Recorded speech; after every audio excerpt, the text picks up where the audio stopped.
My name is Christopher Cerrone. I'm a composer based in Brooklyn. I'm a composer of electroacoustic, operatic, orchestral, and multimedia works. When I first conceived of Hoyt-Schermerhorn, I didn't have a title yet for the piece, but it held that sort of really melancholy feel that always comes to me at night, especially waiting for trains. And and at the same time, I've been bouncing around different titles that were really, really specific. In recent years, I've had pieces named after state parks, the street that I grew up on, and while it's meant to evoke a very specific place, and I've had a bit of trouble explaining exactly what Hoyt-Schermerhorn on the G train in New York City means to people outside of New York, I still love the kind of really specificness of the evocation.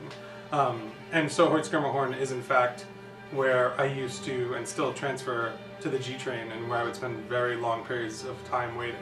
And so when I was writing this piece, it seemed to evoke the feeling of that waiting, and a lot of what happens in Hoyt-Schermerhorn is in fact waiting, sort of as each layer emerges, there's a sort of sense of some patience for what unfolds to eventually unfold. So a very wise person once said to me that characters in a work of drama should be very specific. It doesn't matter whether or not you know them or you know the specifics, it's that the feeling of authenticity comes from specificity in art. So a lot of my works do refer to very specific places, and they have a lot of powerful meanings for me in terms of evocation of memory, of nostalgia, and loss too.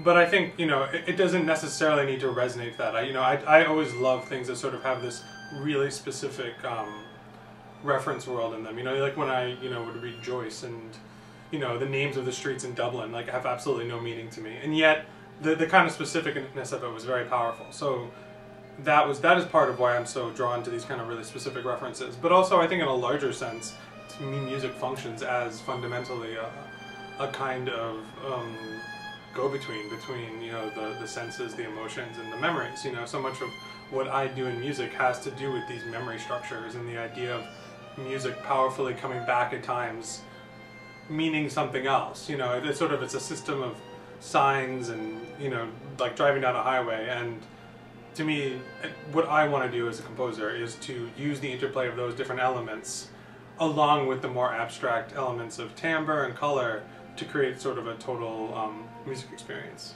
So I first arrived in New York in 2002 to go to college and study music composition, and I would say that there's definitely been a distinct shift. I think the inspiration comes from things that were already there. A lot of ground-up organizations had always sort of been important to New York music making. I think particularly of the Philip Glass Ensemble, the Steve Reich musicians, and just like there is John Cage and Morton Feldman putting on concerts, and so there's this great American history, I think, in New York of putting on concerts and building things up. But I think it's really hit a groundswell at this point where music making is happening all over the place, and it's happening with a lot of young people.